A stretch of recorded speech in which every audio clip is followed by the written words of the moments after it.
Mabolgampau Plwmp gan Annie Llun. Cedwyr pob hawlfraint. All rights reserved. Diolch i'r Lolfa ac S4C am eu cydweithrediad. Thank you to y Lolfa and S4C for their cooperation. Roedd hi'n ddiwrnod Mabolgampau myd cyw. Diwrnod llawn hwyl a chadw'n heini yr un pryd.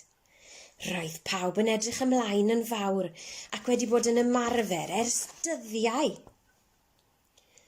Naid uchel oedd y gystadleuaeth gyntaf. Roedd jungle yn wych am neidio'n uchel oherwydd ei choesau hir.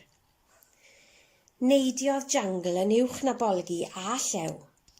Dim ond Plwmp oedd ar ôl i neidio, ond oedd Plwmp ddim yn dda iawn am neidio'n uchel. Disgynodd a rei drwnc ac aeth y polyn ar y llawr. O diar, meddai Plwmp gan chwerthin, bydd rhaid trio rhywbeth arall. Ras o'i arlwyoedd nesaf. Roedd bolgi'n dda iawn am redeg yn gyflym. Ar eich marciau, barod, ewch, gwaeddodd Cyw. Ond roedd o'i Plwmp drian wedi disgyn oddi ar y llwy cyn iddo ddechrau rhedeg hyd yn oed. O diar, meddai, rhaid trio rhywbeth arall. Ras mewn sach oedd ffefryn llew. Roedd e'n gallu sboncio fel broga. Ar eich marciau, barod, ewch, gwaeddodd Cyw.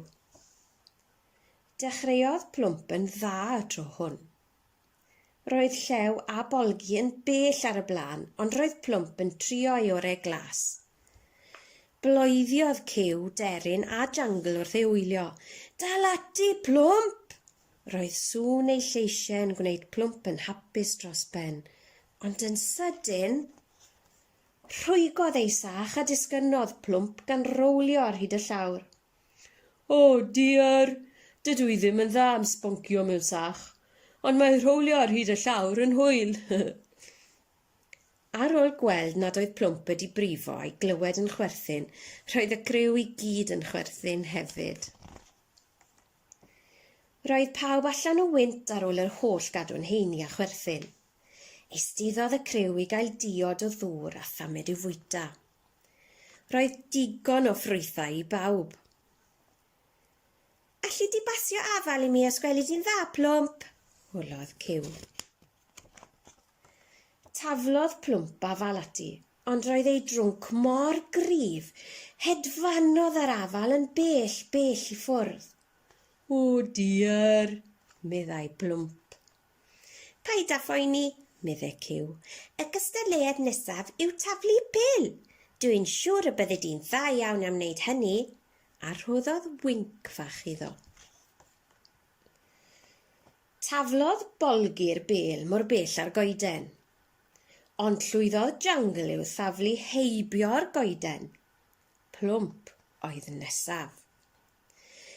Taflodd Plwmp y bel yn uchel i'r awyr. O diar, meddyliodd, bydd y bel yn sownd yn y goeden. Ond hedfanodd y bel yn uwch na'r goeden a heibio i bel jungle. Roedd Plwmp wedi ennill. Neidiodd pawb i ddathlu. Da iawn, Plwmp, meddai'r criw, yn falch o'r diwedd ei fod wedi ennill. Ond doedd gan Plwmp ddim ots am ennill, roedd e wedi gael hwyl ym mhob ras. A dweud y gwir, roedd Plwmp wedi mwynhau ei hun gymaint roedd yn barod am ddiwrnod Mabolgampau arall. Ond roedd gweddill y criw wedi blino'n lân.